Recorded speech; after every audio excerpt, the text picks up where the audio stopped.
জান্নাতে ঢুকব। ভাইরা আমার, হযরতে ওসমান গনি রাদিয়াল্লাহু তাআলা আনহুকে আল্লাহর পক্ষ থেকে অর্ডার হয়ে গেল। জিবরিল আমিন আলাইহিস সালাম বলে গেলেন, এ জিবরিল, যাও আমার নবীকে বলে দাও ওসমান যেন বাড়ি চলে যায়। ওসমানকে বাড়ি পাঠিয়ে দিলেন কে? আল্লাহ রাসূল। আল্লাহু আকবার। ইতিহাস খুলুন, আপনি ইতিহাসের পাতায় পাবেন। আপনি বই পড়তে যদি জানেন তাহলে আল্লামা ইবনে জাহির, জি, ও বিরাট একজন মাওলানা, উনি একটা বই লিখেছেন খুতবাতে ইহসানুল জাহির। ওই বইটাতে যদি আপনি তলাশ করেন তবুও পাবেন যে ওসমানের সাথে কি ঘটনা ঘটলো। হ্যাঁ আমার, হযরতে মুহাম্মদ রাসূলুল্লাহ সাল্লাল্লাহু আলাইহি ওয়াসাল্লাম ওসমানকে পাঠিয়ে দিলেন। আর আল্লাহ রাসূল সাল্লাল্লাহু আলাইহি ওয়াসাল্লাম কয়েকদিন পরে আবার ওখান করে যে বাইতুল মাল ছিল, বাইতুল মালগুলো যেগুলো জমা হয়েছিল, কিছু গানিমাতের মাল জমা হয়েছিল, সাহাবারাকে বন্টন করতে আরম্ভ করলেন। গানিমাতের মাল বন্টন হচ্ছে, বন্টন করছেন, গরিবরাকে দিচ্ছেন। ইতিমধ্যে একটা ভাগ উঠিয়ে আল্লাহ রাসূল একদিকে রেখে দিয়েছেন। সাহাবায়ে কেরামরা বলছেন, আশ্চর্য কথা, আল্লাহর নবী জনাবে মুহাম্মদ রাসূলুল্লাহ সাল্লাল্লাহু আলাইহি ওয়াসাল্লামকে জীবনে কোনোদিন দেখিনি যে বাইতুল মাল বন্টন করতে করতে অল্প কয়টা মাল রেখে নিয়েছেন, এরকম তো আমরা দেখিনি। এই মালটা কার জন্য রাখলেন? সাহাবারা জিজ্ঞেস করলেন, আল্লাহ রাসূল আপনি বলুন তো এই মালটা কার জন্য রেখেছেন? আল্লাহু আকবার।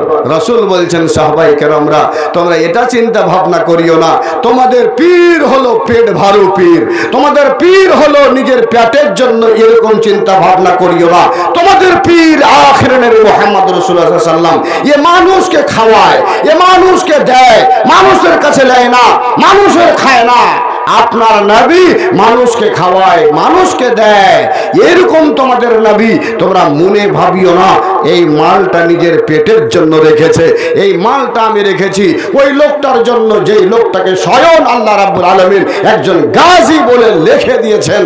যদিও ওসমান গাজওয়ে বদরের প্রান্তে যদি না যায় তবুও সে একজন গাজী, আল্লাহ লিখে দিয়েছেন ওই ওসমানের জন্য আমি এই ভাগটাকে রেখেছি রে সাহাবা, আমার ওসমান এটা নেবে। আল্লাহু আকবার। ভাইরা আমার, বন্ধুরা আমার, বন্টন করা হয়ে গেল মাল, সমস্ত কিছু শেষ হলো। খবর পেয়েছেন আগেই যে রোকিয়া রাদিয়াল্লাহু তাআলা আনহা, হযরতে মুহাম্মদ রাসূল সাল্লাল্লাহু আলাইহি ওয়াসাল্লামের বেটি আর উসমানের স্ত্রী, ও বেমার আছে, অসুখ আছে। মাল বন্টন করে হাঁটতে আরম্ভ করলেন, জামার বাড়িতে গিয়ে ঢুকলেন। যখনই জামার বাড়িতে গিয়ে ঢুকেছে, আল্লাহু আকবার, উসমান এক জায়গাতে বসে বসে একবারে চোখের পানি বইয়ে যাচ্ছে, আর কোনো কথা বলছে না। আসসালামু আলাইকুম। আল্লাহ রাসূল সালাম দিয়ে বাড়ির ভিতরে প্রবেশ করলেন। রে বাবা, ওসমান কাঁদতেছে, ওসমান যেন কেঁদে চলে যাচ্ছে। আল্লাহর নবী বললেন, ওসমান কান্দিস না, তোমার কান্দন আমার বরদাস্ত হবে না। তোমার স্ত্রী মরে গেছে, আমার বেটি মরে গেছে বলে তুমি কানবার মেয়ে, খবরদার কান্দিও না, এ জামাই কানতে তোমাকে হবে না। আল্লাহর নবী যখন বললেন, ওসমান কান্দিও না, কেন কাঁদছো? তোমার স্ত্রী মরে গেছে বলে তুমি কাঁদছো কেন? আল্লাহ রাসূলকে বললেন, নবী গো, আমার স্ত্রী মরে গেছে বলে ওই ব্যথায় কান্দি না, আমার ব্যথা হলো আমার বাড়িটা কালকে থেকে আল্লাহর নবীর বেটি, হুজুরের বেটি, নবীর বেটি আমার বাড়ি থেকে খালি হয়ে যাবে। আমি কাল থেকে আপনার বেটিটাকে আর দেখতে পাবো না, আপনার বেটিটাকে কাল থেকে আর আমার নজরে দেখার আর পাবে না। আমার বাড়ি খালি হয়ে গেল, এই জন্য গো নবী আমি কাঁদছি। আমি স্বামী স্ত্রী মরে গেছে, আমার বিবি মরে গেছে বলে কান্দি না, নবীর বেটি আমার বাড়ি থেকে খালি হয়ে গেল। আল্লাহু আকবার।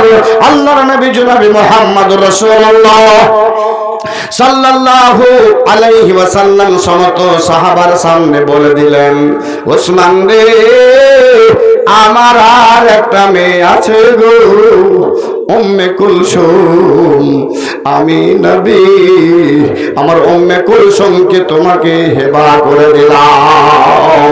তোমার দ্বিতীয় স্ত্রী বলে আমি তোমাকে দিয়ে দিলাম, আমার উম্মে কুলসুম দ্বিতীয় তোমার স্ত্রী।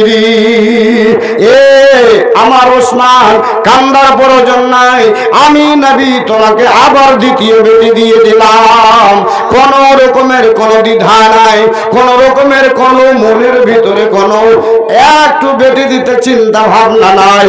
ওসমানকে বললেন, ওসমান তুমি আমার কলেজাটাকে এমন ভাবে ঠান্ডা করেছো রে আমার বন্ধু, আমার সাহাবা, তুমি এমন ভাবে ঠান্ডা করেছো, এমন ভাবে তুমি আমাকে আল্লাহ কলেজাটা আমার ঠান্ডা তুমি করেছো, যাতে করে আমি তোমার ব্যাপারে একটাই মেম্বারের উপরে চড়ে উসমান ফিল জান্নাহ, উসমান ফিল জান্নাহ, উসমান ফিল জান্নাহ ৮ বার ঘোষণা দিয়েছি।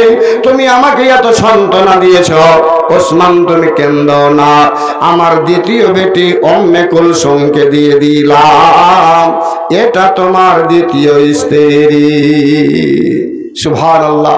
ভাইরা আমার, আল্লাহর নবী অনেকটা দুনিয়াতে এসেছে, কিন্তু এরকম জিন্দেগিতে কোনোদিন শুনেনি কিংবা আমি কোনোদিন পড়িনি যে আখিরে নবী মুহাম্মদ রাসূলুল্লাহ সাল্লাল্লাহু আলাইহি ওয়াসাল্লামকে বাদ দিয়ে অন্য কোনো নবী তার একটা দুইটা বেটির সাথে একইটা জামার সঙ্গে বিবাহ দিয়েছেন, কিংবা কোন একজন নবীর সাহাবা কিংবা নবীর কম একই নবীর দুটো বেটিকে বিবাহ করেছেন, এরকম আমি জিন্দেগিতে কোনোদিন শুনিনি, কোনো ইতিহাসের পাতা নাই।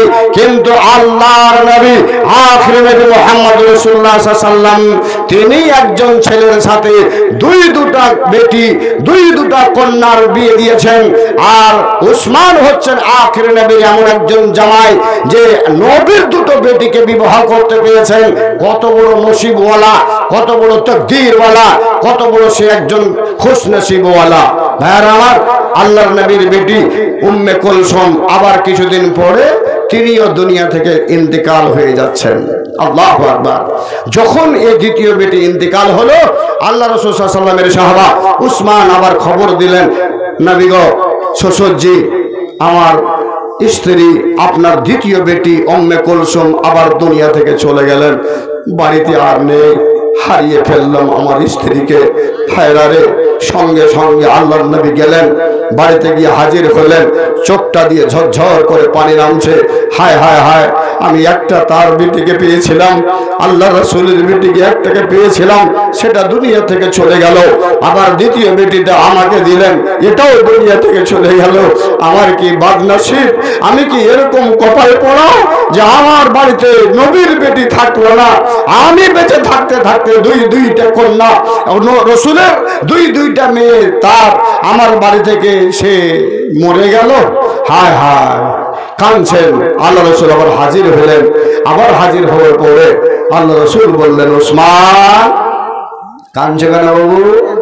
কান্দিও না, আমি তোমার জন্য বলছি, শোনো, আমি তোমার উপরে এতটা সন্তুষ্ট, আমি তোমার উপরে এতটা সন্তুষ্ট যে আল্লাহর কসম দিয়ে বলছি, আমার 1 নয় 2 নয় 3 নয় 10 জন 20 জন নয়, আমার যদি 40 জন মেয়ে হতো, 40 জন মেয়ে যদি আমার দুনিয়াতে আল্লাহ দিত, আমি নবী মুহাম্মদ উসমানের সাথে রোকিয়ার বিয়ে হয়েছে, রোকিয়া মরে গেল, আবার দ্বিতীয় স্ত্রী হিসাবে দিলাম উম্মে কুলসুম, সেও মরে গেল।